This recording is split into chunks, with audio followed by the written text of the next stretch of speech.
कभी भी बीते हुए कल की निराशा को आने वाले कल के सपनों को बर्बाद मत करने दीजिए। याद रखिए, आपके पास जो सबसे कीमती चीज है वो है आपका जीवन। नमस्कार सभी को, मैं हूं आपके साथ आरजे राम। एक बार फिर से स्वागत है एक छोटी सी कहानी के साथ। एक जाने माने स्पीकर ने हाथ में 500 का नोट लहराते हुए अपनी सेमिनार शुरू की।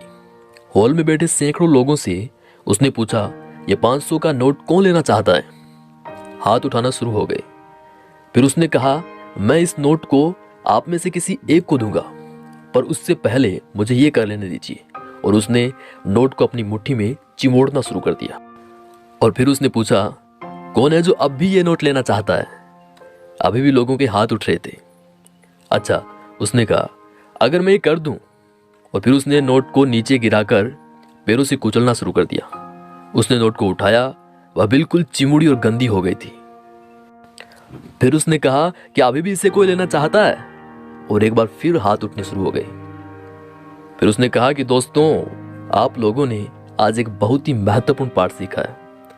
मैंने इस नोट के साथ इतना कुछ किया, पर फिर भी आप इसे लेना चाहते थे, क्योंकि ये सब होने के बावजूद नोट की कीमत घटी नहीं, उसका मूल्य अभी भी 500 रुपए है। जीवन में कई बार हम गिरते हैं, हारते हैं, हमारे लिए हुए निर्णय हमें मिट्टी में मिला देते हैं। हमें ऐसा लगने लगता है कि हमारी कोई कीमत ही नहीं है।